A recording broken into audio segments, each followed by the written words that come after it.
Jauno vēsturnieku zinātniskie lasījumi ir startautiska konference, kur katram jaunajam vēsturniekam pieteikt sevi vēsturnieku cumsē un saimē, prezentēt sevi, savu pētījumu, mācīties, iegūt jaunus kontaktus, pazīšanās, atrast jaunus draugus un pats galvenais - arī izveidot savu pirmo rakstu.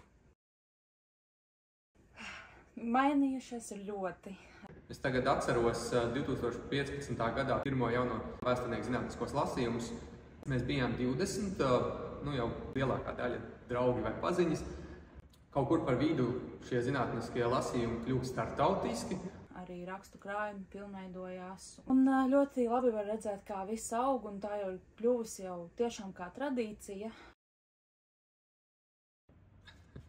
Tā bija mana pirmā publikācija, tā bija arī mana pirmā konference, kurā es piedalījos.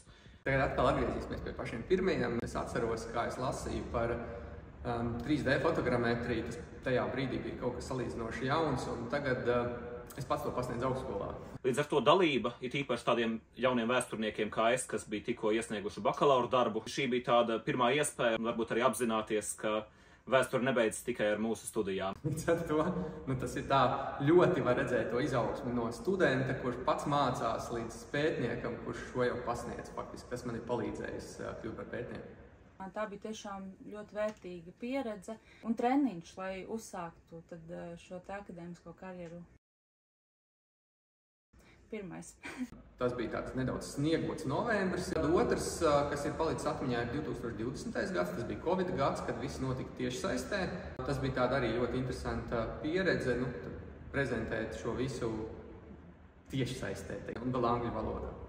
Bija vēl viens, man liekas, ka tas bija aizpagājuši, kad es pareizi atceros. Valdmērmožs bija sponsors, tā kā tas arī palika atmiņā.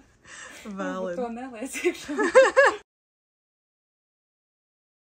Kas viņus nepadara īpašus, ir šī atgriezeniskā saite. Šeit tiešām notiek zinātniska diskusija, doma apmaiņas, ieteikumi. Un tā ir arī tāda vide, kur visi ir draudzīgi, visi tomēr vairāk vai mazāk ir studenti un jau pieredzējuši vēsturnieki, kas attiecīgi tev var ieteikt, pieteikt, rekomendēt un palīdzēt, tā teikt, attīstīties un kļūt labākam. Un arī kontaktu veidošanas.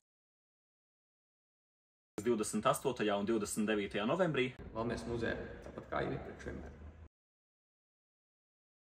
Jebkurš vēsturnieks. Jebkurš, kuram ir bakalaura grāds. Un kuram ir oriģināls pētījums. Es nezinu. Nē, jo katrs var mainīt savu karjeru un profesiju, jebkurā vecumā. Šogad ir noteikts, ka pētījumam nav jābūt prezentētam nevienā citā konferencē. Jaunajiem vēsturniekiem noteikti jāpiedalās tāpēc, lai viņi pārvarētu paši savas bailes, lai viņi saprastu, ka tas ir forši.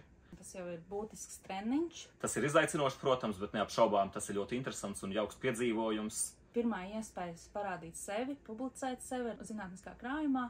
Tā ir ļoti laba iespēja iegūt labus kontaktus un paziņas, kas tālāk noderēs noteikti akadēmiskajā dzīvē un arī personīgajā. Līdz 1. oktobrim.